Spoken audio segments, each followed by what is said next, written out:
Welcome to the Transfer Exchange Show. We are live. We're joined by Steve, Kate, and Garth. How you doing, boys? Good evening, mate. Yeah, very good. Thanks, mate. There's plenty to talk about today. Mikel Arteta says more signings. Expect more signings to come in, even after Victor Gyökeres. News on Manchester United's interest in Nicholas Jackson, which has sent a few Manchester United fans in a bit of a spin. And I wanted to ask this Man United fan what he thought of it. And, of course, the latest transfer updates. Let's start off with the Nicholas Jackson story. I know it's a story that Steve's also quite connected to as well. But we saw that Manchester United have been linked to Nicholas Jackson. Some serious interest in the Chelsea forward. Chelsea are looking to offload some players. They've brought in Delap, and they're also looking to add to their squad, and it seemed like Nicholas Jackson is surplus to requirements. I don't know whether it's split, but it does seem like the majority of Man United fans are not happy with the likes of Nicholas Jackson. But Garth, what's your thoughts on Jackson? Me personally, I know his first season he got ridiculed quite a bit, which I think was quite unfair considering the goal tally ended up as in his first season in his early 20s. And then last season he had a little bit of injury worry, but he looked like, I think, from what I can remember, he started the season pretty well. The reaction to Nicholas Jackson, Manchester United's interest in Nicholas Jackson seems to have sent Man United fans into a bit of a spin. What's your thoughts on the striker? Me personally, I think, yes, he has his flaws, but I'm a fan, and I think people are being a bit too harsh. Yeah, I don't get it. I think he's a decent striker, to be quite honest with you. It comes down to the fee, though, because I was seeing ludicrous things of 80 mil yesterday. I presume, Steve, that ain't anywhere near the value they're asking, is it? No, you're not far off, mate. He's not that yet. 70, 80 mil.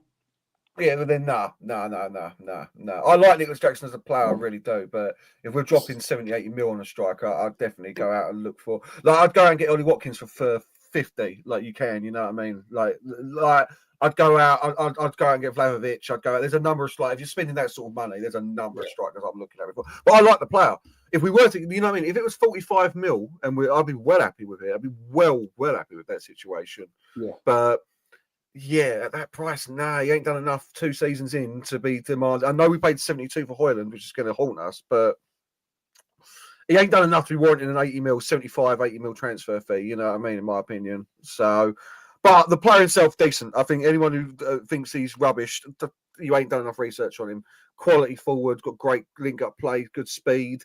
No, he's a solid striker who, if he gets at the right club with the right system around him, I think could score some goals. I really do. I think he could do very, very well for a team. So, but yeah, that fee, mate, that's too much. Yeah, I agree. Steve, what's your full knowledge on the story at the moment? Full knowledge. Well, I mean, I heard this in May. Someone told me in May, and that mentioned I had an interest in him, and so I did an article. I put it out there as an exclusive, and yeah, a lot of people as usual on the social. You don't know what you're talking about, a load of rubbish. But yeah, I heard it from a good place, and well, you know, you've seen it recently over the last few days. It's, you know, there is an interest, and there has been some sort of conversations between Manchester United and Chelsea to you know, not major conversations, but to find out fees and so on and so forth, and they've gone and done that, and Chelsea have told them their price. Whether in once in no negotiations that, you know, it eventually would go for that. Again, like I say many times on the show, it all depends our fees. You know, this final fee is paid over so many years and what you put down at first. So Man United fans need to take that into consideration when they're looking at the 70, 80 million fee. They're putting down 50, 55 million and then paying the rest over a year, 2 years. And that's obviously a bit too much. But I agree with a lot of what Garth said. I agree with a lot of what he said. I think there's better options out there. I think there's players out there that would make more sense. But I agree with both of you with your analysis on the player. I don't think he's that bad. You know, he was a little bit the butt of the jokes sort of last season. But you know, when you analyse him and you break it all down, I think he's decent. Would he fit into Manchester United's you know, line up, you know, way of playing? I mean, time will tell. You know, if indeed like the signing eventually happened, but I think like with, you know, you got Cunha there already, you got Mbumbo. If they're playing behind him, and you got Jackson down the middle, I quite like the sound of that. You know, that's quite. You know, that's quite. Obviously, they'll be playing Arsenal first game of the season. I think Arsenal would fear that a little bit. You know, with Jackson and Mbumbo and Cunha. And yeah, look, it could work, but only time will tell with that. But yeah, look, I agree. I don't think he's a bad player. I do like the idea of getting Watkins for a couple of seasons. I always have. I think that's the sensible side, at least for a couple of years. He's only late, was he 29? Get a couple of years out of Watkins. Get Man United back to where Champions League up there. He's a proven goal scorer. England international. You know, he'd come into the United team hungry because he's got the World Cup next year. There's a lot of ticks, you know, to get Ollie Watkins, and the price as well. You know, you're looking at probably 35, 40 million maybe. I know they wanted 60 in January, but prices always inflated in January. And since then, Villa are in quite a difficult situation regarding PSR. But yeah, but Jackson, look, I don't think he'd be a bad signing. I think if the numbers are right, I think he would be decent for them. He's valued at around £50 million or 50 million euros. He was bought for 30 million. Where did Chelsea warrant the 80 million price tag, Steve? I think they're just basing it off of like prices of what players are going for, and the fact that they don't really need to sell him. To be honest with you, you know, so they can basically come out there and say 80 million. I read today a couple of people reporting that they was looking at, you know, what Ekitike was costing and other strikers and what their worth is, and they was basing it on that particular deal. Ekitike especially, that, you know, he's going to be costing Liverpool more or less round about that same price, so they feel Jackson. But I think a lot to do with it is whacking a big price in it to say, look, we don't really want to sell, but look, if you want to take him, there's that's what you need to pay. So yeah, I think that, and basically that's it. As I say, once negotiations start, whether Man United can get them down is another thing. But I think Chelsea have come out and said, look, we don't really want to sell him, but there's your price if you want to. So I think ball's really in Manchester United's court whether they want to take him up on it. Yeah. Goff, 34 goal contributions in 65 games in the Premier League alone. Can you see, like, I'd see a good striker there. Do you see why people are a bit put off by him? No, as I said, I don't see why people are put off, but I think he's a good solid Premier League striker. But yeah, 80 mil, no. That's all it comes down to for me. Yeah. Like for Nicholas Jackson, I mean, seriously, you can't be talking more than Madueke. Like Madueke was 55, weren't he? Like I think Jackson should be cheaper than that, personally. Like, so yeah, if Steve's right and they're just saying we don't need to sell him, then we go look elsewhere. He's not that good, you know what I mean? Like we don't need to be going out there and breaking the bank for Nicholas Jackson at all. Wait until Chelsea need to sell him, which they will eventually, and then. But yeah, I just think there's better options out there, man. That's what it comes down to. There's better options at that price, like at that price range. Like you're talking best of the best. Like, I know Teke's going for 80 mil, but that's because they're bringing in what they believe to be one of the prime youngsters in world football at the end of the day. So, like, just on that, what warranted the 80 million price tag for Ekitike? What are they basing that? Anything these days? Yeah, listen, I'll probably be eating my words from this, but I don't get the hype around the kid. I really don't. Like, he's all right. Yeah, he's all right, but like, yeah, I'd be worried if I. But listen, Liverpool doing bits at the moment, so maybe he'll come in. He'll slot right in. You know what I mean? Like, I'm very pessimistic about a lot of players. But yeah, 80 mil for him. I mean, it's just It's just where we're at now, ain't we? It's where we're at in the prices these days. Like 80 mil is now like the going rate for a Nicholas Jackson or a Hugo Ekitike. Like, nah, these are 50 million euro players at best. Yeah. Like not even pounds. Like they're 42 million pound players, and like they're going for double their market value, in my opinion, just because their market out there is so weak. So like it's a seller's market, innit? You can fight, like you can charge pretty much what you want, like or keep them. And this is basically what's happened. I feel like with Sesko, what's the Gorkres deal as well. It feels like they're just like, no, you got to bend to what we want, because we can just keep him otherwise. You know what I mean? Gorkres a little bit different because he's refusing to go train. But like, yeah, so they can just slap any price tag on it, and you've got to do it. Man United didn't help by spending 72 on Højlund. You know what I mean? Like you look at, it was the one Man City just bought, Marmoush. What was that? 65 mil, was it? 70 mil. Like, he's all right, but he ain't nothing super special again. So yeah, the prices have gone outrageous because I think there's not enough out there, and people now take, because otherwise, if you don't take that punt, it's 125 million for Isaac, isn't it?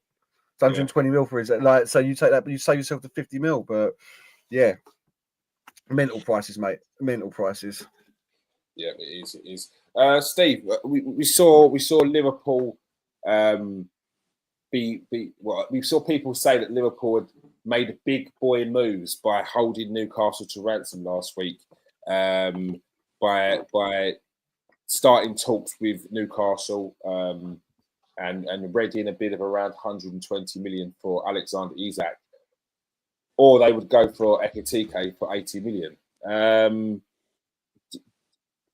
Newcastle made the right move, made the right decision. I know a lot of Liverpool fans were still trying to claim that they'd won in that race, when really they wanted Isak. Newcastle still got Isak, and they've ended up buying Ekitike. What's your thoughts on that move? Well, only Liverpool know, what they're thinking was around going for Isak. I mean, talking to people, in the industry and stuff, they never thought for 1 minute that Isak was ever going to leave Newcastle. So I don't know what the full what Liverpool went in for. Whether did they make a bid? I can't remember if they made a bid now. Did they put down? I think they were having discussions, and essentially they was ready in a bid of 120 million, but that wasn't going anywhere. I think those discussions probably would have been, what you're selling Isak for, and they was told, no, we're not selling him. So they probably went, well, we go and get your Ekitike. Newcastle now are looking for another striker. So for me, it was Newcastle looking for someone else to come in to play up front with Isak, and possibly put Isak out wide. Yeah, that was what and obviously they're just, in the end, Newcastle just like quite a few players this winter, they seem to be losing out. But yeah, look, I mean, I think that I don't think he was ever going to go. I think they got a straight answer from Newcastle from what I'm hearing, and then the fact that they was talking big boys or in the big boys' shoes and all that, they didn't have really a choice, because they just got from what I'm hearing, just a straight no from Newcastle, and they had to move on. So they had to, as far as I'm concerned, they had to put their heads between their legs and twaddle off to go and get someone else. And they was never going to sell him. Maybe next year be another thing. Maybe Isak can move along next year. Maybe a Barcelona or saying, Lewandowski will be getting on a bit. Well, he'll be leaving next year. That's for sure. So they'll be looking for a striker. Maybe Barcelona will come in and come up with something and able to drag up the money from somewhere. But I mean, it was never a thing for me, Isak. It's never been a thing for months and months and months. We've had this thing about Arteta wanting Isak. I mean, a lot of clubs want Isak, but it was never something that was gonna happen. And I'm pretty sure that nothing will happen for the rest of the window, and Isak will be a Newcastle player. So I don't think it was ever there was any deep conversations. Just a straight no. But look, I mean, we'll see what Ekitike does. I mean, I haven't seen enough of him to say he'll come in and smash the Premier League, or that he hasn't. You know, I don't watch many Bundesliga games. I mean, I must be honest with you, I don't think I've seen a game that he's played. So I can't really comment on how he will do. But yeah, look, it remains to be seen. It seems a lot of money for someone. I agree with Garth for him. Mhm. But they need a striker. Nunes is leaving, and again, it's like who's out there, and you know, clubs are going to inflate the prices of their players, just like Jackson. Do you know what I mean? Chelsea are going to say, look, Man United need a striker. You know, there's your price. They're going to chance their arm, and yeah, but we'd have to wait and see on Ekiteke. But yeah, from what I hear, he's a good player, and in his quality, he's a big, I mean, 6'3" apparently. So he looks like he's strong enough and to play in the Premier League. You know, be able to handle a few defences. So yeah, we'll have to wait and see. Yeah, Ekitike looks like a good player. He's a very, very good dribbler, very nimble around the box. The concern I have with him is his final end product. It's just that. Yeah, I mean, Liverpool right now have got a Darwin Núñez. I'm not saying he's a Darwin Núñez kind of type of finisher, but his shot conversion rate isn't the best, and that's one thing he's definitely going to need to work on. He looks like a good player, but yeah, 80 million price tag is a big price tag. But as Garth was saying earlier, it's a seller's market, and they charge what they want, and they stand firm on it. And then what the other club seems to be doing after that is, as soon as they keep the price for the next player that they're after around that price as well. So it's leaving these clubs with sort of little options and sort of little variance in prices as well. So clubs are having to pay for the players that these other clubs know that they need as well. It's obviously well documented what clubs needs what. And yeah, the selling club are sort of holding strong on that. So yeah, interesting one. Personally, with the Isak one, I was quite surprised that Liverpool had gone in with the 120, considering that's apparent. That's probably his valuation. And if Newcastle are going to sell, it would have to be probably around the 140, maybe even 50 mark, which is crazy numbers. But again, Newcastle don't want to sell. He's got 3 years left in his contract. They're under no obligation to sell him to any other club.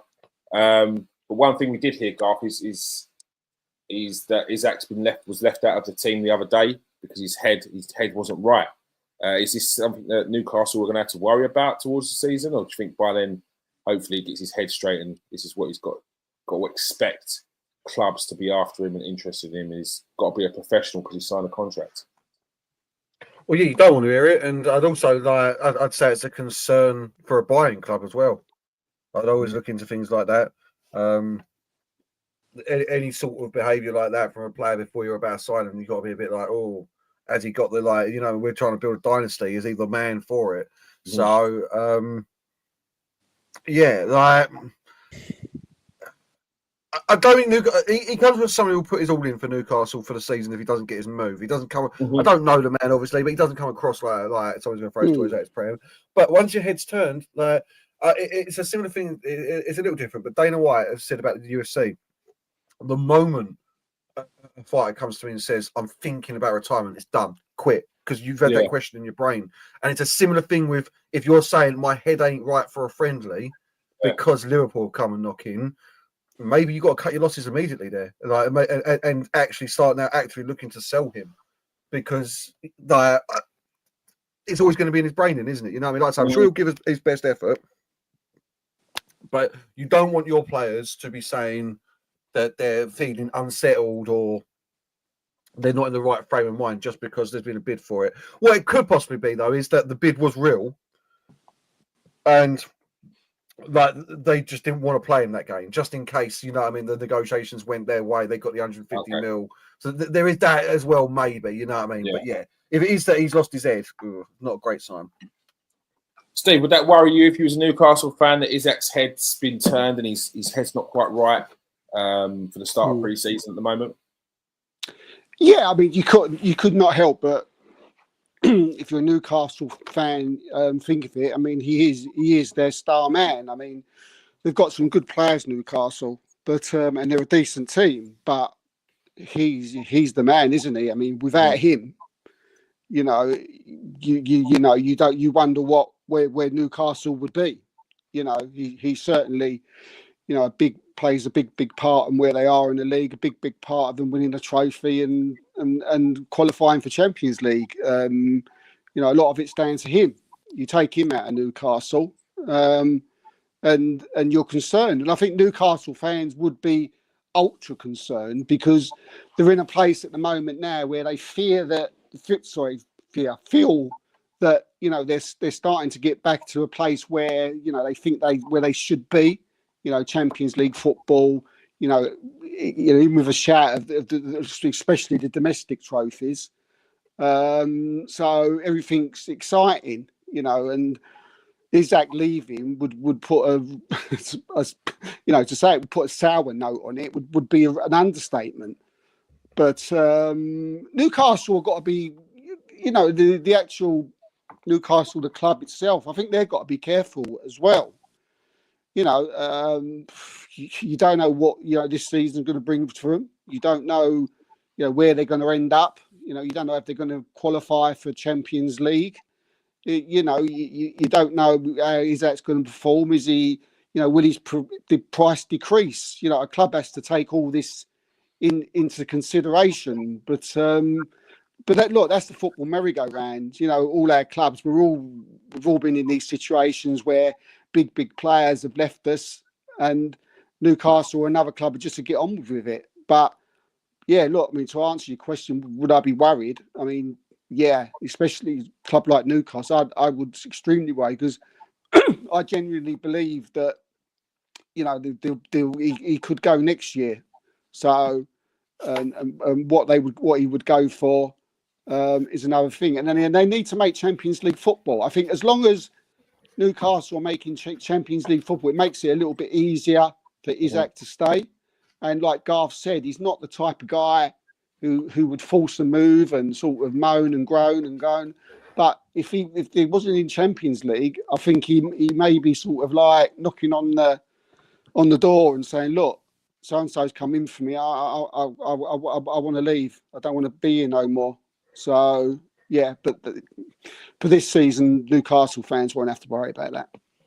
Steve, we saw some Arsenal fans when this news came out about Isaac that were wondering why Arsenal didn't push for a move for Isaac. Did they have?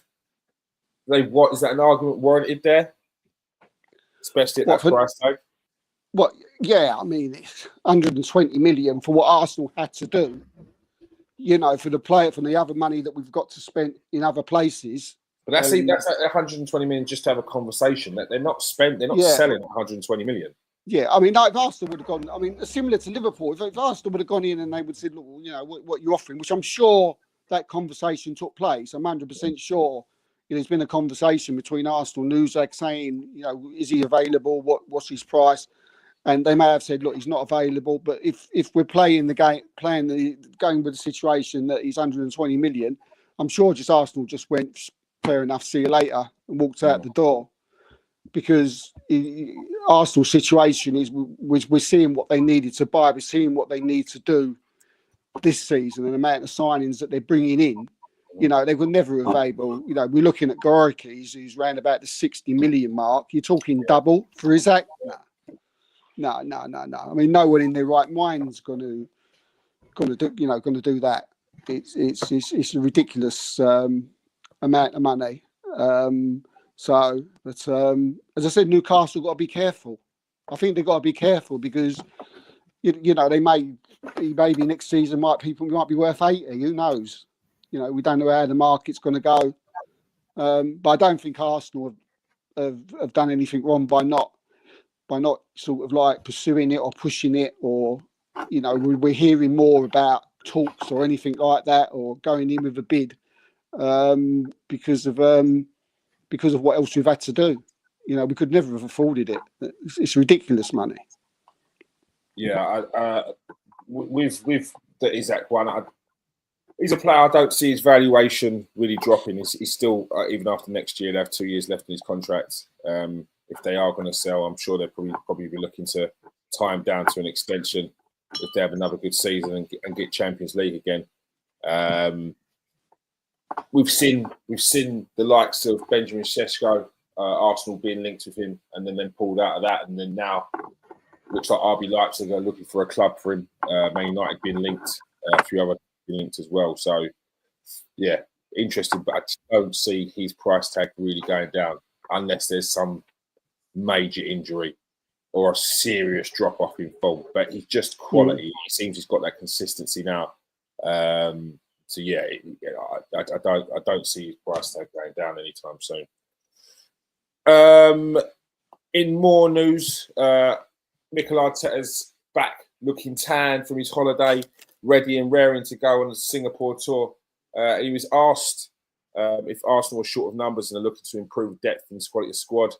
And he said yes, even after the £123 million spent so far, which has seen Martin Zubamendi, Kepa Azpilicueta, Christian Norgay and Noni Madueke join the club. Victor Gyökeres looking like he's on his way. Christian Mosquera also on his way for around £15 million. He said he cannot rule out more signings coming in. Steve, where else do you think Arsenal need, if even once they bring in a striker and Mosquera gets finalised? Well, we certainly need to strengthen on that left hand side. So yeah, the links to Eze and Rodrigo. Rodrigo ones have gone quiet, but the Eze one's certainly not going away, and I'm certainly believe that you're going to hear more about that. We also believe that we may be looking for a left back. We did contact Joel Hattu's agency to find out, and we had a few conversations with them a few weeks ago, but again that's gone quiet. So whether we're going to bring in a left back now, I'm not 100% sure, but and it does look like as well that we could be looking at bringing someone in as in the middle of the sort of like attacking midfield in Odegaard's position. So yeah, I think it's more forward up front that Arsenal are looking at. I think you may be looking to see at least another 2 players, attacking forward type players, possibly an Eze. That seems to be the one that's further ahead.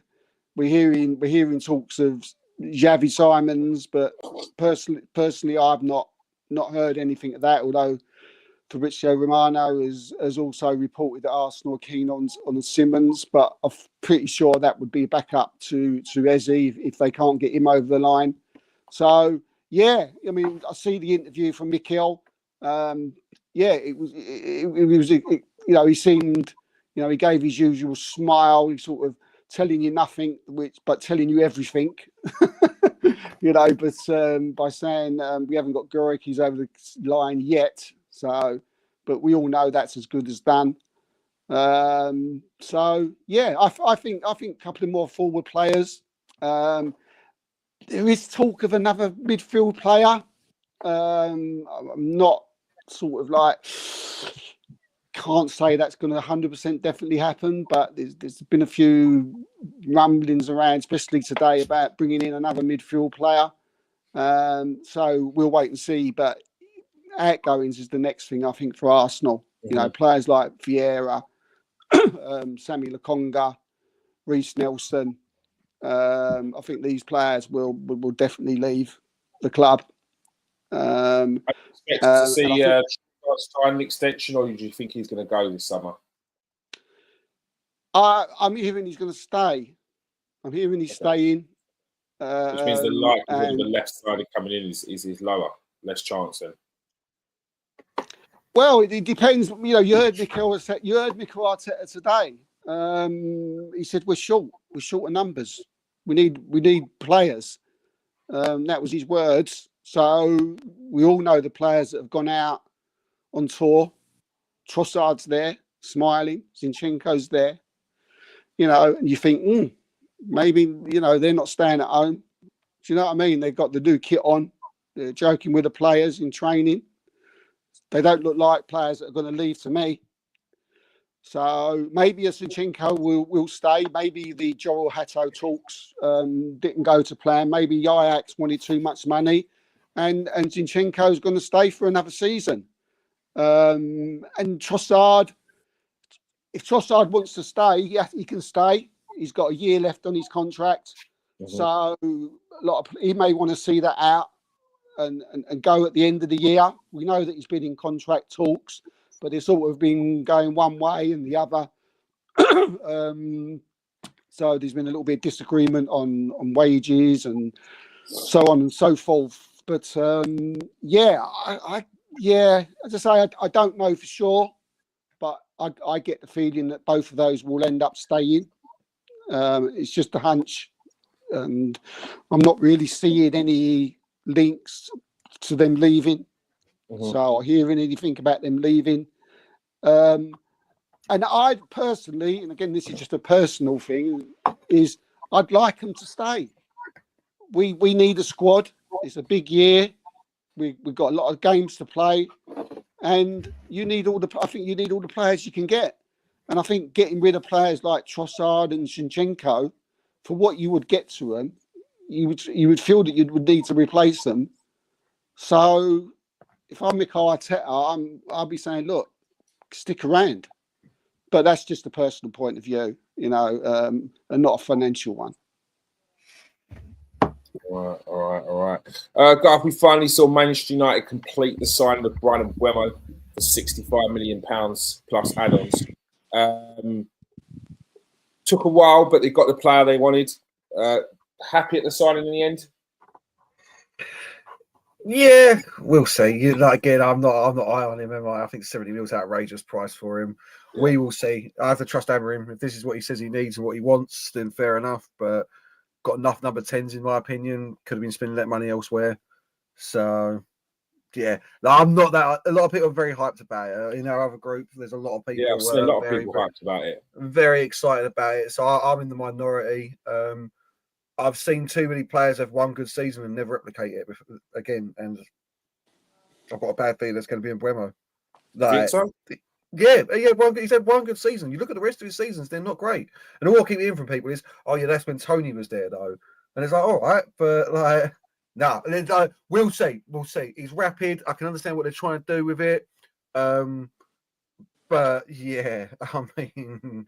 71 mil, we better work. And our big signs haven't worked recently. Yeah, 4 installments though of 20 million, mate. That's fantastic business, mate. That is that's quality business. I'm sorry, Steve. That's a far more like your side of things. Worrying about how the deal's gone down. As a football fan, I don't care. I know it sounds harsh, but it's 71 mil with 5 mil add-ons in it. So it's going to be 76 mil. I thought it was 65 with 6 mil. 65, sorry. With 6, yeah. Sorry. So, but 71 mil, yeah. I mean, we'll see. Maybe I'm being a bit down. But yeah, I don't rate him as highly as anyone else does. People seem to think he's very, very good. And I'm like, I ain't seen that myself. He had a very good year last year, as did a lot of that Brentford team. And I think we might have jumped the bullet on that. Jumped the shark on that one. So, what do you think he can bring for Man United, though? What traits do you think? His pace, obviously, his direct running, is the way Amorim likes his 2 10s to play in this system. Is he has the Cunha, like the left side 10, runs straight and becomes a second attacker, basically, and the right hand sided one moves out to the flank and becomes like a winger. So it's almost like a lopsided 3 up front with 2 centre forwards and then a winger. So Mbeumo's perfect for that situation, but I just don't. It's not the player himself, to be fair, Keir. It's looking at the makeup of the rest of the team. Because now where's Bruno playing? Bruno's guaranteed start. He has to start. That's an awful for Bruno. Because then who's playing next to him? Ugarte and Bruno as the 2 centre fielders. Nah. And so we're not addressing. You know what I mean? Like I've said before, we've already got Mason Mount, who seems to be injury-free at the moment. You've already got Ahmed. You've already got Cunha. You've already got Bruno Fernandes. Who else? I'm trying to think. This other player I can't think off the top of my head now, but we're like, Kobe Mainoo. You know what I mean? There's 5 10s before you even say Mbeumo's name. And now we've got Mbeumo as well. Maino needs to play in the 10. Bruno needs to play in the 10. Mount needs to play in the 10. Cunha needs to play in the 10. I don't think any of them can play centre midfielder. Cunha can play up front, I suppose. But yeah, I think it's... I don't know. I don't know why we're so hyped to get him. I really don't, especially when we've just signed Cunha. And what we've already got there, and with what we're trying to get rid of as well, in like Garnacho and like so on and so forth. So, yeah, we'll see. We will see. Obviously, he's a Man United boy now, so I've got to give him my full backing. But I can't lie and say I'm ecstatic about it. I really can't. Where would you focus on your next incomings then? Centre midfield, probably. Depending how good Martinez is back after injury, we might have to look at another centre back. If he's fit again, then we're all right. Because then it's De Ligt, Martinez, and Euro, which is pretty strong. Goalkeeper maybe, but it looks like Onana's staying for another season. Yeah. So not. This is what I mean. Basically, Kit, anywhere apart from the 10. That's what I mean. Man United. I'm not even playing. Like when you really think about it, centre back maybe not so much, but goalkeeper, right wing back, left wing back, centre midfielder, striker, anything other than another 10. And yet we've gone and bought another 10. So yeah, it's a weird one for me, that is. So, but yeah, mainly I think a wing back, a real specialist wing back, not a Dorgu who's a winger playing wing back, not a Dallo who's an attacking fullback playing wing back, not like an actual either left or right, a proper. Where does Ahmed? Sorry, Garth. Where does Ahmed fit into all this? Well, this is what I mean. I don't think it's the 10. But again, like exactly my point. Why are we buying? But he's not, is he? He's not playing. Yeah, then he's gone. Then he's gone because he's not good enough to play right wing back. I was going to say to you, mate. That is exactly what I was going to say. I'm listening to you talk there, and I'm nodding away, and I'm agreeing with everything you're saying. And all the time, I'm thinking Ahmed, and I'm thinking he ain't no wing back. He's where's he playing? He ain't even getting in the team. If you take what I said about what Amrin wants, which is his second 10 to be like a wide right-sided winger, basically, you've got Ahmed. And you've gone like this is what I mean. Like it's not the player. The player is decent. Yeah. People think I'm digging at the player. I'm not.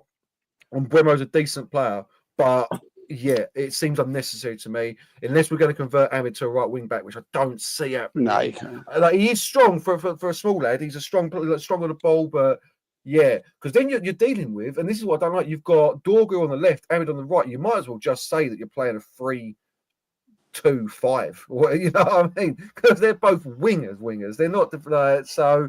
Yeah.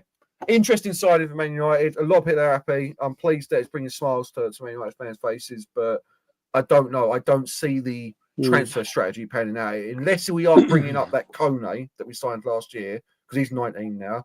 They call him the Malian Yaya.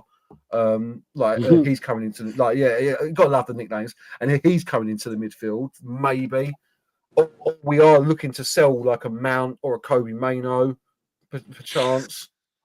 Yeah, I think Amrin was fully ready to sell Fernandes for 120 mil, which was within the right. Yeah, I think they were. And then when it was like I'm going to stay. I'm not leaving. Yeah. It was like, what? Seriously? Yeah. Like we could do with that money. We need you to go because you're not. Yeah, yeah. You don't work in the system that I want now. I bought Cunha, because you're not the right wing number 10, and in the centre.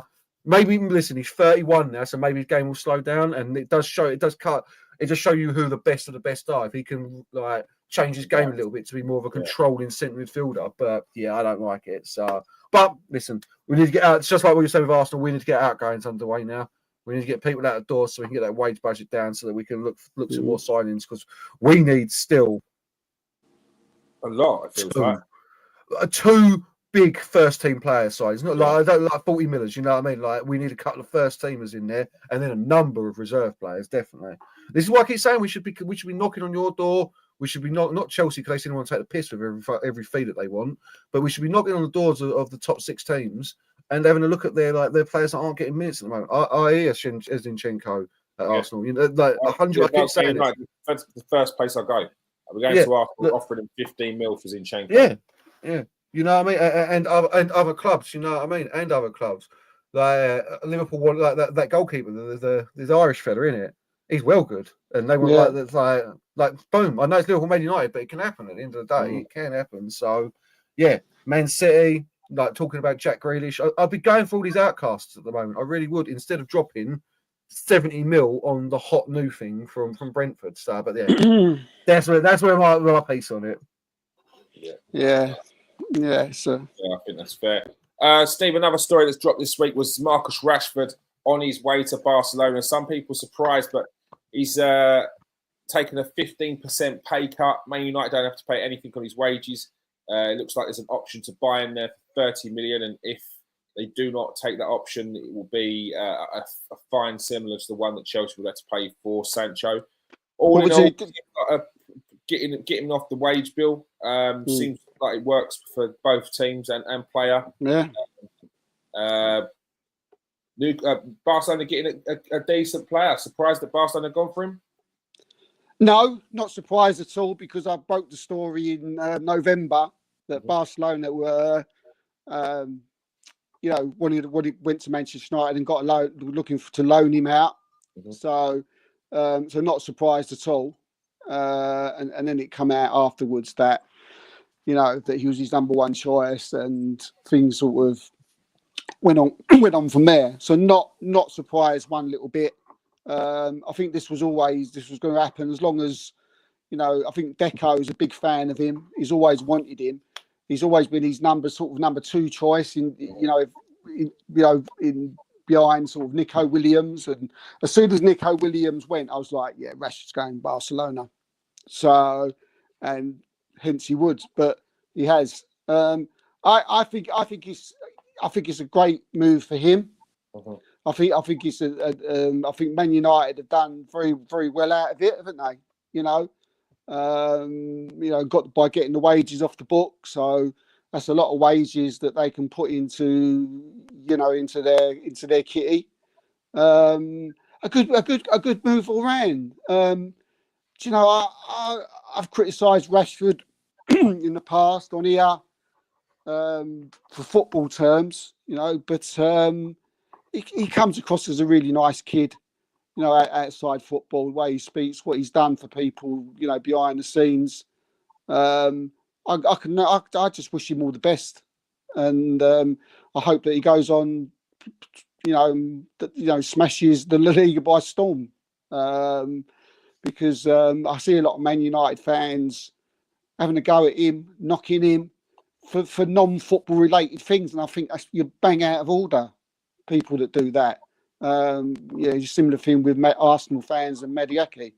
We're seeing too much of it. But good luck to him. If we can get him back to some kind of. We've always said on here, like a Rashford, on top of his game, walks into that England team on that left-hand side all day long, all day long. And the frustration that I've had with him over the years is that you can do so much more, and he just didn't look. But he left Man United. He started to look a little bit better. I disagree with a lot of people who said, well, when he went Villa, he was just as bad. I disagree with that. I don't think he was absolutely outstanding at Villa, but he certainly looked like he was he was enjoying his football a lot more. So, yeah, look, good luck for him. It's just a good move all round for everybody, I think. I'm sure people at Garth will come in next, and, it's sad for people like him who's a massive, massive Rashford fan. It's always horrible when you see one of your favourite players move on. But I think I've got a funny feeling he's going to do well there, and just a good move, for everybody. Garth, we saw Rashford go on loan to Aston Villa in the second half of the season last year and do really well. Do you see him doing similar in the Liga with Barcelona? Yeah. I mean, what was it? It's 17 games, 10 goal contributions, weren't it, at Villa, which I thought was very decent considering where he's coming off of. I mean, if he's on form, if he's injury free, if he's mentally in the right place, and all fire, basically what Steve said, all firing Marcus Rashford is a devastating piece of hardware to have in your team. So I think his speed will scare people in Spain, because they like, for some reason, even after all these years, they still, like they'll have a pacey wing back, but often they're wingers and they don't sit in the fullback position. So it could rejuvenate his career. I'm bored of these Man United loans, like because unfortunately I know what you're saying, Steve, but for me, Man United can't put those wages to anything yet because he's back next year. So we can't spend those wages. Like those wages for me are still tied up. Like any good, I'm sure any good businessman would be the same because there's no guarantee that Barcelona are signing him at the end of the season. So we might have to start paying his wages again next year because I think he's got 2 years left on it, ain't he, Marcus Rashford? Yeah. So yeah, I need to see these players move on personally. Again, maybe I'm being a bit of a Debbie Downer to this evening, but the Sancho's going on loan, the Rashford's going on loan, the Garnacho's going on loan. Man United just need to do what Arsenal did and look, pay these boys off. Just get them out of the club. They're cancerous to our team at the moment, and everyone knows how much I love Rashford, but I can't be dealing with the constant speculation. I'll tell you one thing though, I'm going to start manifesting my destiny because that geezer was like, I want to go Barcelona, and I was like, mate, you ain't got a chance of Barcelona, Uruguay, bruv, let alone Barcelona. What are you talking about? And it's like, oh, he's actually got the move because he hasn't done enough to get a Barcelona move in the last 3 years. So fair play to him, but no, yeah. It's good that we've got everything off the books. It's good that we say, I think you've seen in the group about 13 mil in it, Steve, we saved for the year. Yeah, 13 mil. 14 mil, deal, isn't it? Yeah, that's banging. So that's quality that goes on, like, you know what I mean, for the season. And hopefully he does well enough that Barcelona want to buy him. And then Barcelona can pay us in 2 bags of potatoes every other week because their finances are absolutely screwed as well, ain't they? You know what I mean? So, like, we'll be getting washing machines for the post and stuff for him. So, but yeah, 25, 30 mil. I agree. So I think Ineos and Barada, not Barada, that's your Wilcox, yeah, sorry. Jason are finally starting to sort things out a little bit. There's been a lot of hardship, a lot of pain. There's a lot of questionable decisions they've made that I'm still not sure about, but maybe we're starting to see the benefits of that. And yeah, fair play to him for him going, yeah, there's no way I thought he'd get that Barcelona move. There's no way I thought he'd happen. Yeah. Well, I know you reported on it, Steve. I knew that Deco has said we like him, but it's like, yeah, but how much do you like him? Because he's been dreadful for a while. Like you remember in 2019, 2020, Marcus Rashford, mate. Like that's 2 back surgeries ago. Yeah. So, but yeah, listen, fair play to him. I agree with both of you boys. I think there's a chance that he does do very well in Spain. He's got all the skill set to do very well in Spain, to be quite honest with you. And personally, for me, I think he's a better player than Nico Williams. But again, I don't rate Nico Williams like you boys do. So, like at his best, I think he's a far better footballer. Like at his best, he's a far better footballer than Nico Williams at his best, in my opinion.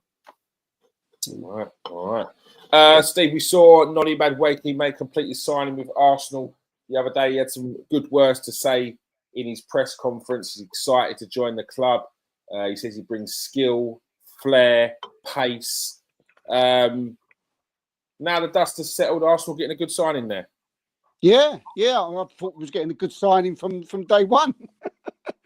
You know, when I heard that we was interested in Madueke, I mean, the very first time that it, hit the media, instantly I was like, yes, what a backup to Saka that is. And I wasn't really thinking about wages because, look, I see like the retail price, as we like to call it. But as I say, because I work in transfers daily, I know that you can't really tell, how it's going to affect or what you've paid out until until sort of like after 3 years. So if Arsenal feel they can afford it, which they obviously can, because they've just gone and bought like about another five others, we're bringing these Gorakis in, and there's going to be probably another 2 after that. Obviously, Arsenal can afford it. So I don't know what Arsenal fans' problems are. It's not their money. It's just so it sounds a bit weird. But yeah, look, I've from day one, mate, I've never, as I say, I think I said last week that or the week before that I can't say I've seen loads of him, but from what I have seen, he's pacey, he's big, he's not like a small winger. He's like over 6 foot, 6'1", 6'2", very Nico Williams-ish stature, powerful, just wants to run at people, just wants to run at defenders, and defenders don't like that. It's the one thing that defenders don't like, players that run at them. So look, if Saka's down and he's out for a few weeks, or he comes in for cup games, or He comes on after with 20 minutes to go, and you got someone like Madiaki, running at you. What's not to like? I really don't know. I hope he does well. I always, I always sort of hope Arsenal players do well when they're bought, especially when certain Arsenal fans don't like them. So, especially when I don't agree with them, which is most of the time. But yeah, and I'm excited about this one. I can't wait to see him, to see what he can do. And he seems a nice kid. He looks happy. And and he's he'll want to prove himself again. Like people ain't really spoke about this. He'll want to prove himself. Not only the fact that maybe Chelsea let him go, but World Cup. Got the World Cup, and he's one of those players who possibly might be on the periphery of it, and he's going to want to come into Arsenal and get into that World Cup squad. So that's another little tick for Arsenal. So as I said, don't get the hate, don't get the questions over him. Good signing. Good signing. Yeah, go. I was going to say Arsenal added some good quality and depth there as well. Yeah, I think it's a great signing, lads. I really do. And I've said a couple of times on the show, any Arsenal fan who's like got this weird Chelsea thing that they don't want to sign players from Chelsea, sort it out. Because honestly, I'm going to put it out there now. I reckon you see Madueke calls for Madueke to be starting over Saka when Saka has his little dip in form in February. Like all players do, you know what I mean? Because I reckon he'll push Saka. I reckon Madueke will push Saka. Like Saka, you know what I think of Saka. I think he's one of the best players in the world. So he ain't going to replace him. But I think Madueke is good enough to make Saka have a little look over his shoulder and be like, hold up a minute. Like, I've got to make sure that I'm on point. I've got to make sure. Plus, the left-footed, you can play him on the left wing as well. You can play him through the centre. I think it's a solid signing. A little pricey again, but I feel like I'm saying that of every transfer these days. So maybe I need to reevaluate. It's just the way it is, mate. No. Yeah. I need to reevaluate what I think is a little pricey for players. You know what I mean? Because I think great signing. Price tag. Yeah. It's like it's at the top end of what he would be worth. Like the fixed fee is £48 million, isn't it? And then it's add-ons to potentially 52. So if you're talking fixed fee of £48 million, how much would he be worth? I'd say top end 45 or the lower end. 40. Like 35. You're on the top end. You're right. You are. You're on the top end of his valuations. So it's not really that much over. And when you look at how much Arsenal are paying up front and the instalments they're paying, which is very much in their favour, like I think it's a good deal. Yes, it may be slightly on the pricey side, but I agree with Garth. We all know deep down Saka has their moments. Saka has them games where he has a little patch where he's not quite, doesn't feel like he's confident enough, or he might be holding a little bit of an injury or something like that, and he's not quite devastating in the game. Those are the games where we'd be like, Joe, what, I'd start Madueke in this game. Like, and I think that's what we've wanted for years. So when we get it, I don't understand why people are complaining about it. And I think the initial fact that he comes from Chelsea is probably the main thing on it, because I think if he was playing for a PSG or another club or a big club out there, I don't think there was he before PSV, weren't it? If you bought him from PSV for 45 mil, you wouldn't be hearing this. You wouldn't be hearing this. I don't think you would. Absolutely wouldn't. And the fact is, Arsenal got a good relationship with Chelsea. Live with it, Arsenal fans. They've got a good relationship. They get on. Plus, like I said a couple of episodes ago, Chelsea have got 450 players as well. You've got to buy some from he said that. That's where all the players are. Like you want to go and get it's going to be Chelsea, unfortunately. I mean, I'm not saying like Anthony Elanga's a bad player, but you'd know more about it. He's double the 55. But they're the same price. I think maybe even Elanga's a little bit more. I don't know. More, Can you imagine Arsenal fans if they went and bought Elanga? They'd be what do they want? They don't want. It's just something to like.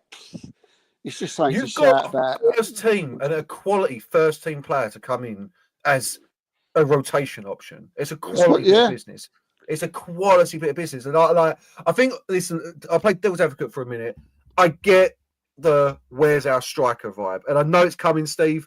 But I was on the show 2 weeks ago, and that deal was done. You know what I mean? The Gorka deal, so I can get football fans are very impatient. The deal isn't. We haven't seen him with the shirt yet. You know what I mean? So then people are worried that at the start of this window it was Rodrigo and Sesko or Gorkariz, and now it's Madawaki and possibly Eze. So I if you want to make devil's advocate, I can understand their frustration that like when you're seeing Liverpool go out and just get Eteke done, when you're seeing other clubs like Man City, like they're just getting their deals done.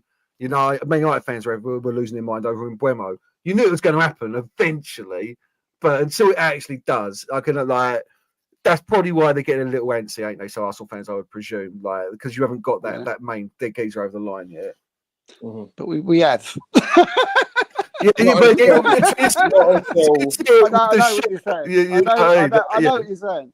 I know it's done, Steve. I know you know, but the rest of us, mate, we ain't got that information. You know what I mean? Like we just got to go.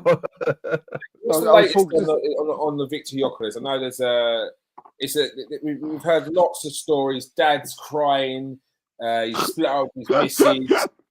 The storage unit company is racking thousands and thousands of pounds of bills, and they're about to throw his furniture on the street. What's next? What's next? What's the latest on the Victor Gyökeres saga? Yeah, I get asked this. The amount of times a day I get asked this, and I even had a word with colleagues like the other day, and I said, should we put something out just to they went, what more can you say, Steve? And I was like, nothing. I can't add anything. He seems to be writing every 5 minutes about it. That's for Britzo, isn't it? That's just the way he does things, does it? He's writing things today, which is just different wording, the same things from 2 weeks ago. And it's like, Arsenal are still in discussions with Victor Gyökeres' representatives. Yeah. Victor Gyökeres is still on holiday, as revealed last week.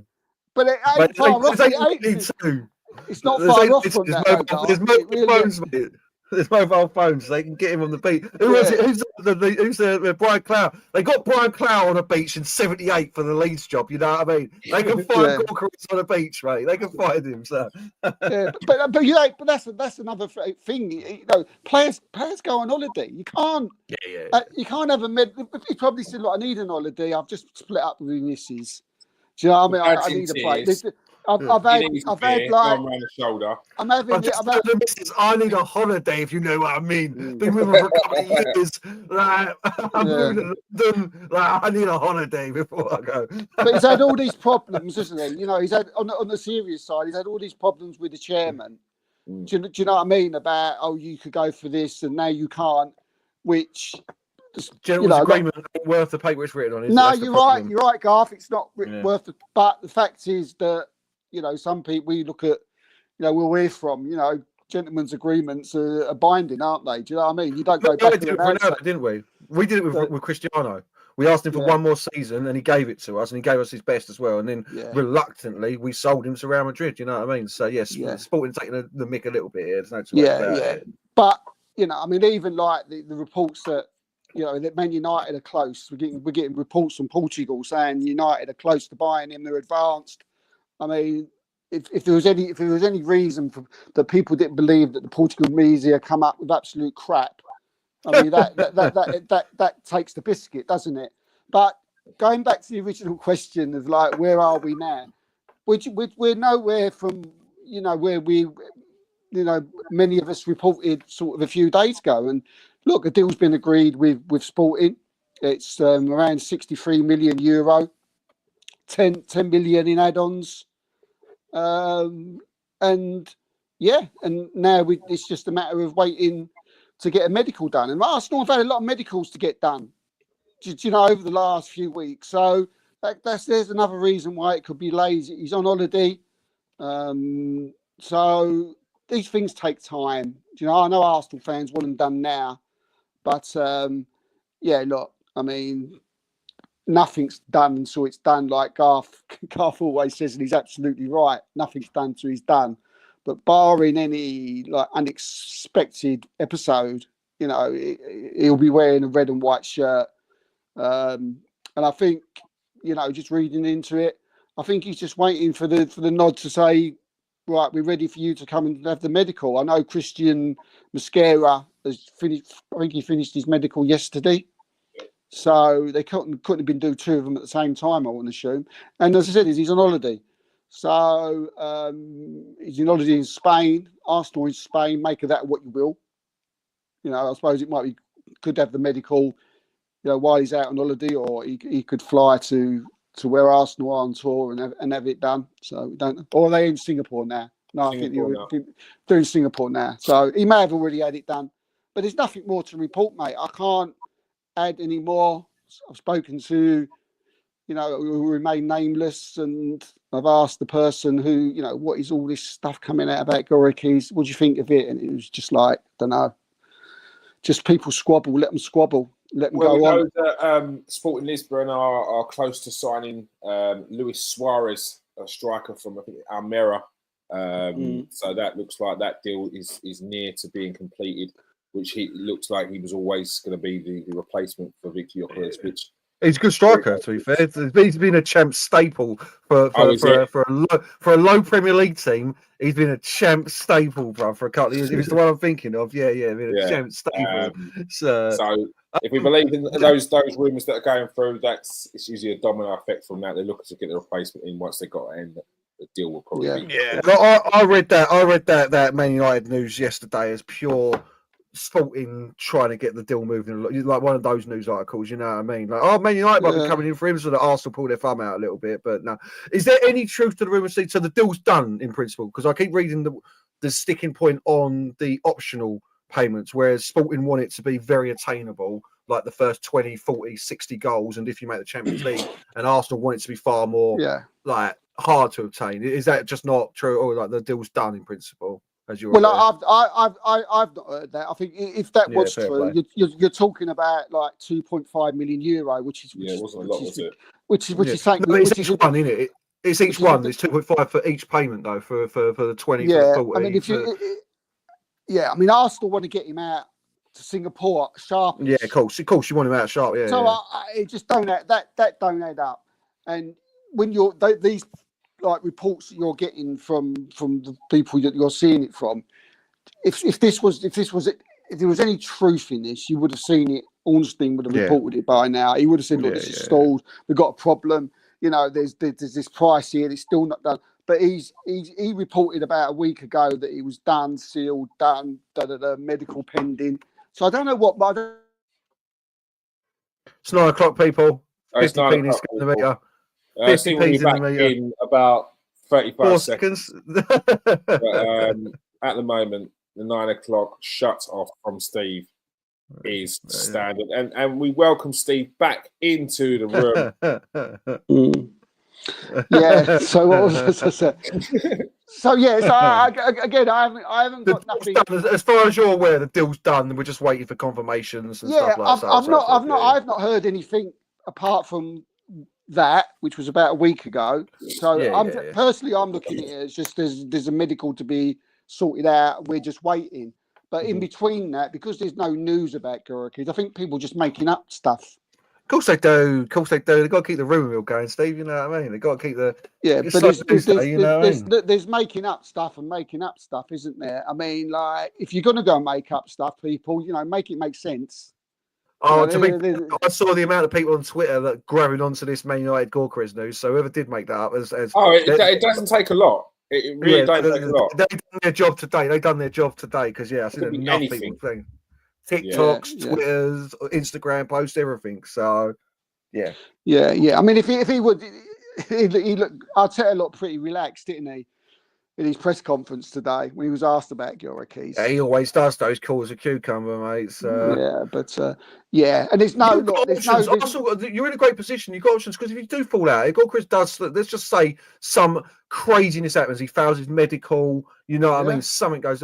You can go back in for Sesko, you can go in for Watkins. Like, you've actually, of all the clubs, you've actually pretty sound. You've got options out there. Even go back for Vlahovic in the end. You know what I mean? Like.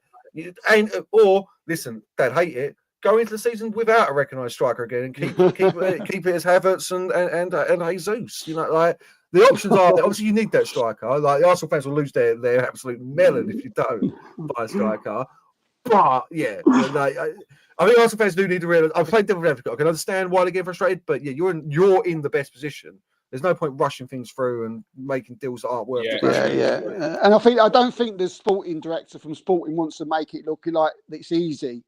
Do you know what I mean? Like Arsenal have gone in and said, look, this is what we're paying. The player wants to come, so he's not playing for you no more. So does that feel over you, boys? With any sort of trepidation about him as his personality? Down in tools, refusing to turn up. I've already said I don't like the way that there was talks. I don't like that. I'm not going to change my view on that because he's looking like he's coming. I still don't like it. What I do like about his personality is like all the other things I'm hearing. The fact that he's fighting to get to Arsenal, the fact that he wants to prove people like right and wrong, the fact that like he's taken a pay cut to come, like those things I really like. And as a player, that's the type of game he has, where he's like dogged, like he's a fighter. When you think you're justified in your anger as well, your reactions to it are justified as well. So in his brain, he's been lied to. They've walked out on an agreement with him. So why should he turn up? You know, the optics are bad from the outside of a player going on strike and not turning up, obviously. Yeah. But when you're angry and like I say, if you feel like you've been slighted, it becomes justified. Like you said, like so. I think we're all like that, and we in just life, isn't we? Someone promises us something. Do you know what I mean? And then they go back.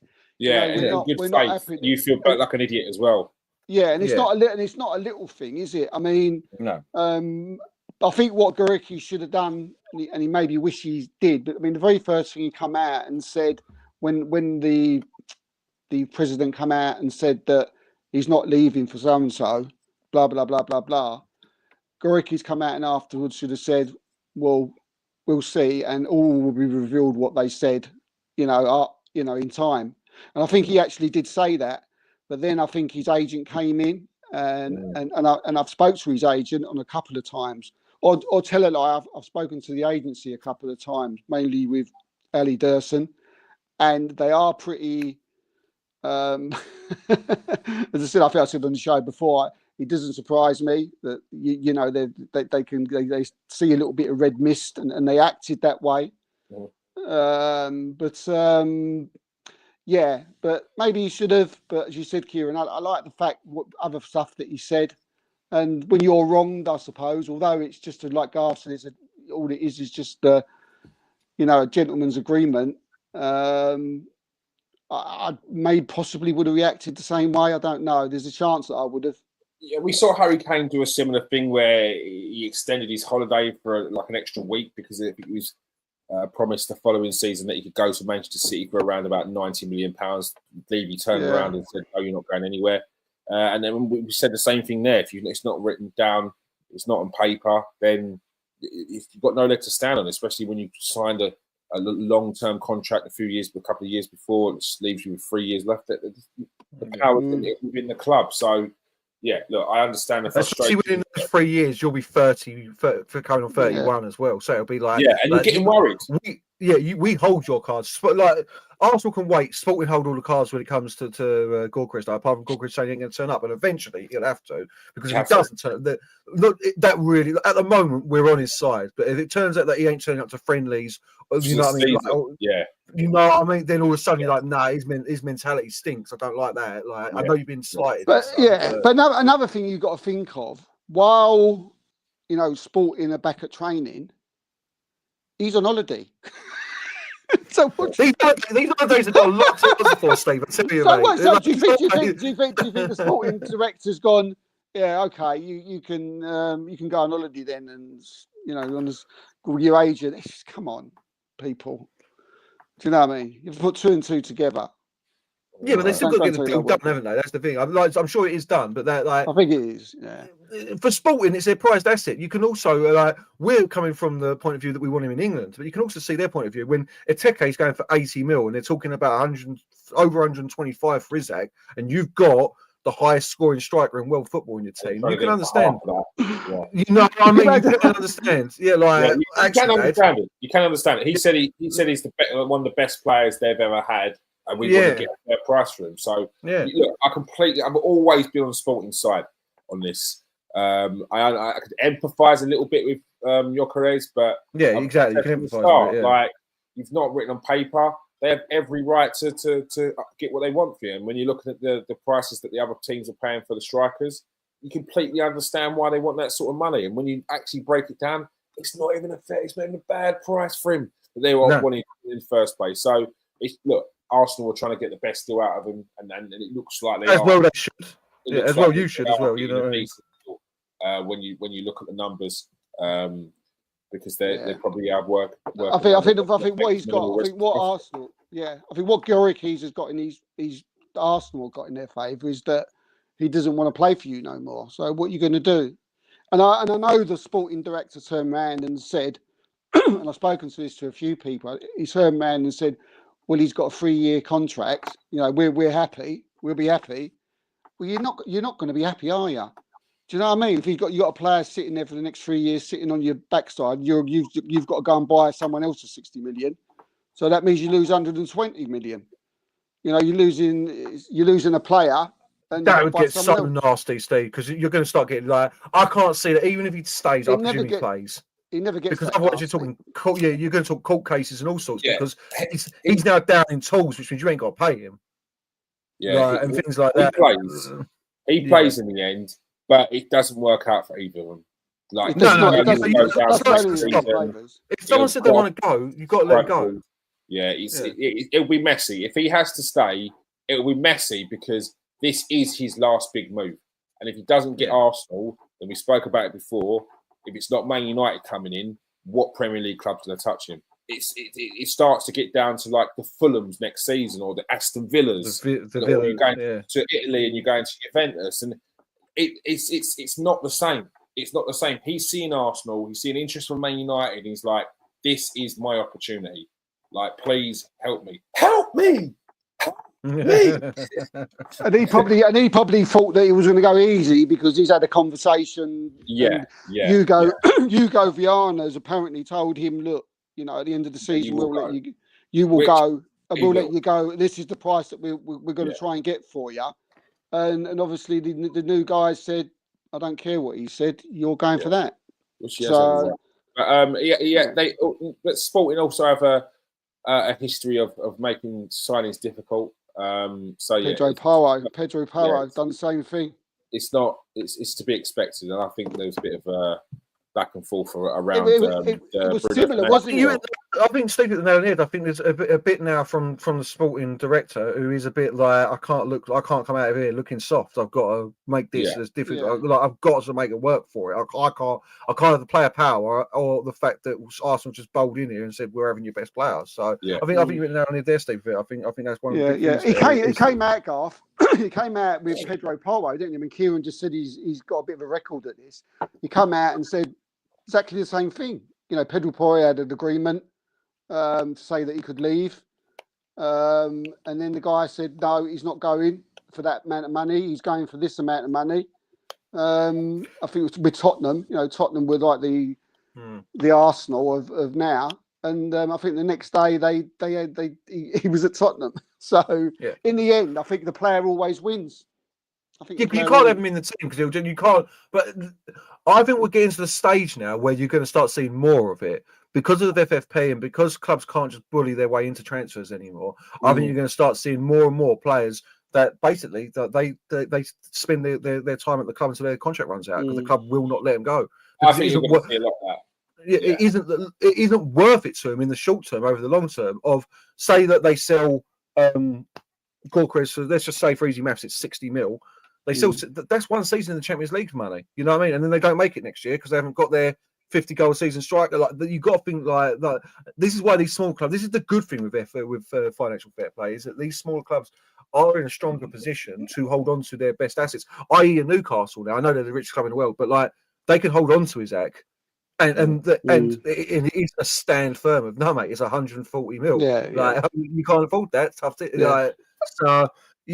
it's a tough one, but I'm sure he'll be there by the time of the season. I can see both sides. I can see Gorecki's side, and I can see the sporting chairman's side.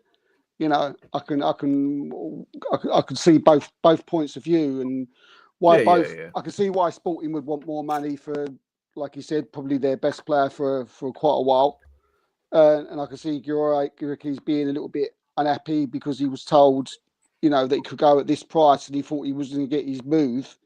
And I think it's a little bit different. I don't know what you two think, but I think it's a little bit different from the Harry Kane thing.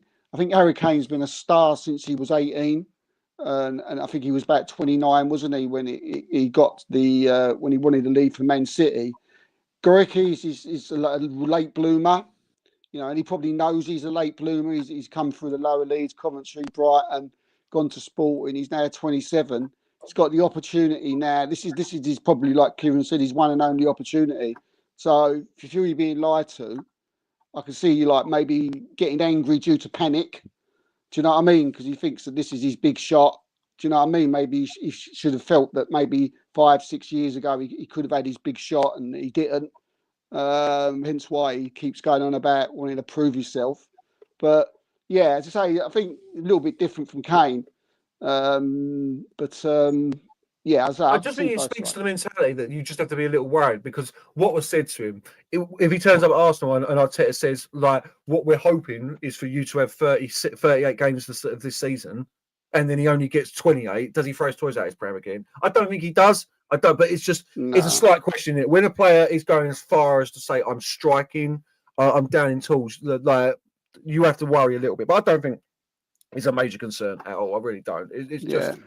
I can see where he's coming from. He feels like he's been lied to. Unfortunately, mate, you work in your agents let you down here. Your agents let you down because bottom line is market value dictates your market value, mate. And you had another 50-goal season, which means your price has gone up. So no, I'm not selling you for 55. Which is why I think that these agents has taken a little bit of a cut on that fee. Because I can imagine Arsenal phoning up Liverpool and saying, that Ekatiki thing you're going through, can you just hold it a minute and swap? Can you hold your price and let us get this Gorecki out the way, and then you come in and do a bid for get Ekatiki? Because they paid a lot more. Just finally, Arsenal are looking at another young striker, Nelson Weeper from Mainz. 6'2", German under-21 international, scored 4 goals in 6 games in the under-21s Euros. Steve, you done a story on this one. What's much on this one? Yeah, just someone that I know the Arsenal scouts have been monitoring, not for a long while, but just recently. I know absolutely nothing about him. I told he's in a similar mould to like a Sesko. He's played a handful of games, and hopefully Garth's done one of his special scouting checks. But maybe I know a little bit about Nelson Weeper, funnily enough. Blinded, fantastic. Will he be a lot more than what your little bit? To make sure it's the same dude. Yeah, just make sure it's the same dude, but only from Champ. To be fair, people, I haven't seen him in real life. But no, I say I've obviously nothing of him. I just know of interest. And it's interesting because we was talking earlier about, are Arsenal looking for, other signings in this window. And something that I forgot to mention was that if someone of a young age, like an up and coming centre forward, comes up, that's someone Arsenal would be interested in. And I thought, do we need another thought? And I thought, If Trossard does leave, if Jesus does leave, if Havertz is that versatility player, then maybe bringing in a 20-year-old, upcoming star for the future is not a bad idea. So problem is Arsenal don't have any strikers in their youth ranks that are even close to being ready. I mean, not even close. Those 15, 16, 17, 18, they're not anyone. They did a big clear out over the last few seasons, and they've just not got anyone that's sort of that's not ripping up in the youth team. They've got a lot of midfielders, a lot of defenders, just no one up front that's really standing out. So I would expect Arsenal to start making some investment in some youth players.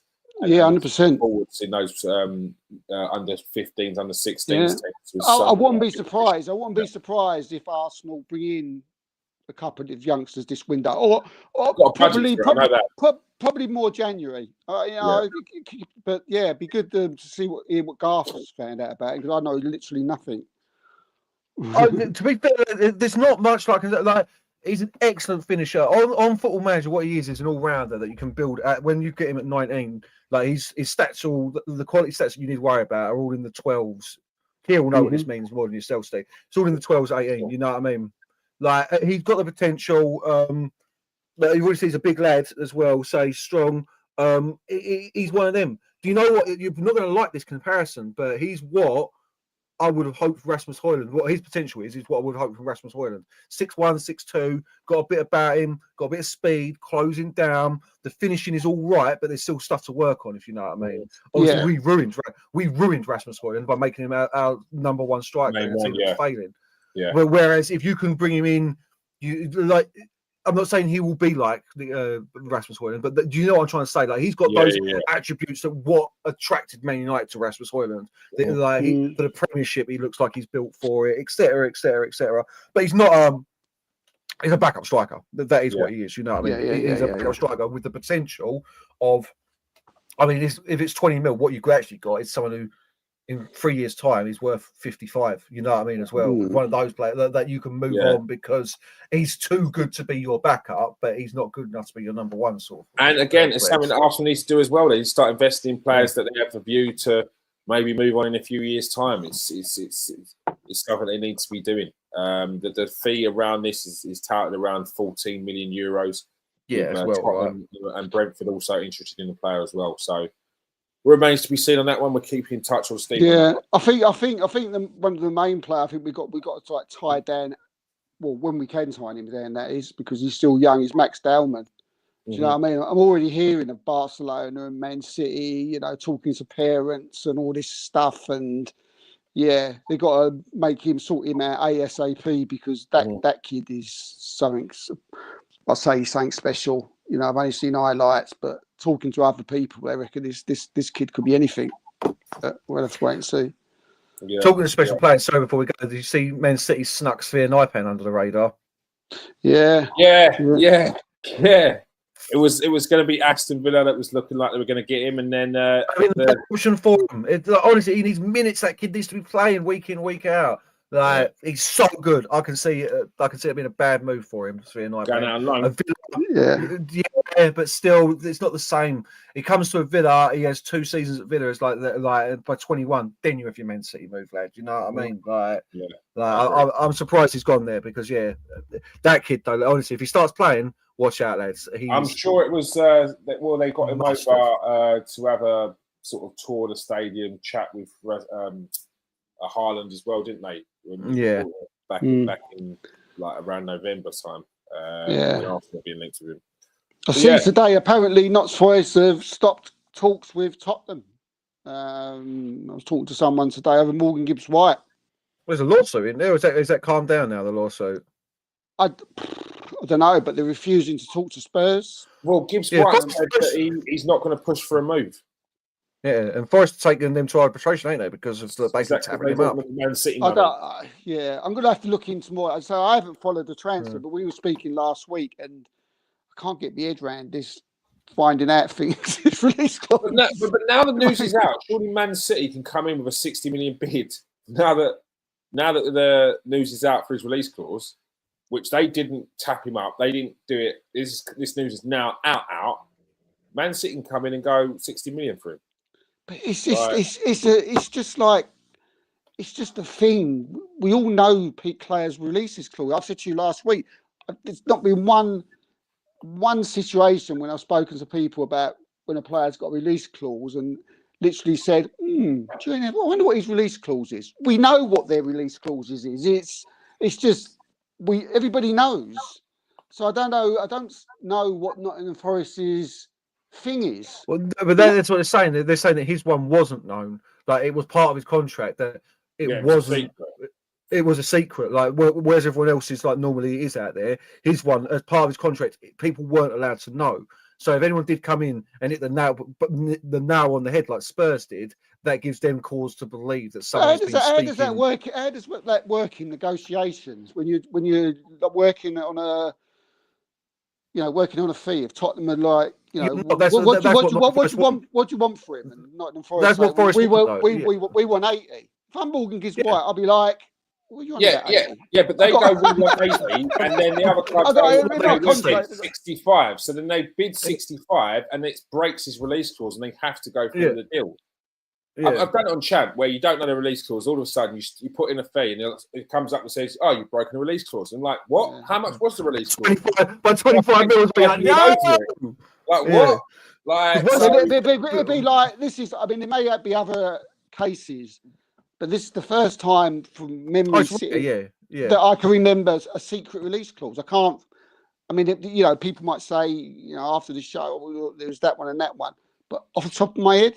Yeah. I can't think of them. But is it also a thing that clubs have just allowed it? That in reality, a bit like how tapping up's just allowed these days, like you're not allowed to know people's release clauses, but it's just a known thing and no one ever does anything about it. And this time, Forest are like, nah, we don't want to sell him. We've just lost the Langer.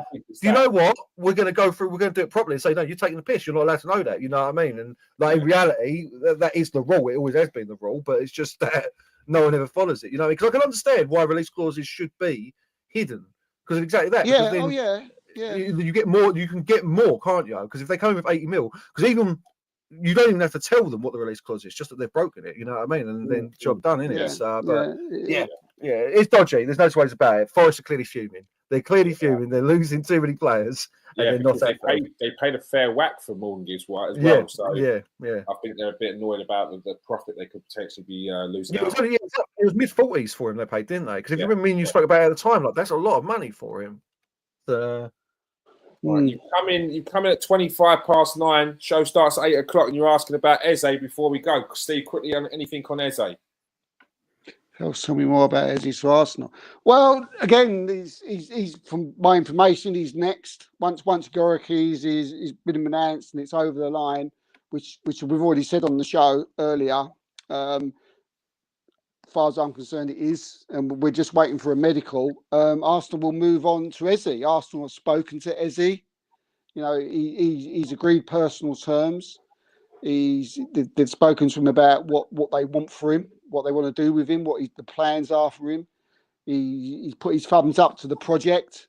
So now we know that they've already spoken to Crystal Palace once to gauge what type of payment structure they want the release clause paid for. So now they will go back in, and I think, as I say, I don't know whether it'll be this week or next week. I think this is one that will probably you'll probably see happen more towards the end of the window, and they will try to get this deal over the line. But again, similar to the Gorikis thing, as he's not talking to no one else, he's only talking to Arsenal, and as far as we're concerned, he'll be next. We'll try and get him over the line. All right. Thank you for that one, Steve. That is all we have time for. Thank you for everyone who's joined us tonight. If you are new to the show, press that like and subscribe button. Really appreciate it. If you're watching on Twitter, press that like and press that retweet. It makes a massive difference. Get in the comment section as well. When we're live on the show, we'll answer your questions throughout the show. Weekdays every Monday at 8:00 to discuss all the latest transfer news during the transfer window. If you want to see me on Twitter, on TikTok, you can catch me on Transfer Exchange Show on TikTok, or you can catch me on Kieran AFC. Two people turned around to me the other day. Are you that guy off TikTok? I am that guy off TikTok. Mate. Shout out to Paul. He did the rest of it. Chased him down the street afterwards for his outrageous takes. And the other guys in the gym. Shout out to you lot. Thanks for the support. Appreciate that. I've never had that. Well, one day, Steve. One day. Go on, Steve. We can but dream, Steve. We can but dream. You know. I keep asking the missus if she wants an autograph, but she just tells me to go and do one. You've got them ready in your bag, mate. I am. I've got loads, mate. Shots. Make sure you give them a tap. Are you that transfer geezer? aren't Yeah, it? yeah. Always I got key rings in you got me bag, give away mate. key rings, give away prizes. Cards, or, Make sure you with do it when his plates on it. missus there. Like it always makes you feel a bit better. You know what I mean? Like the missus showing off. All right. Thank you for everyone who's joined us tonight. Peace out, people. Stay safe and wash your hands.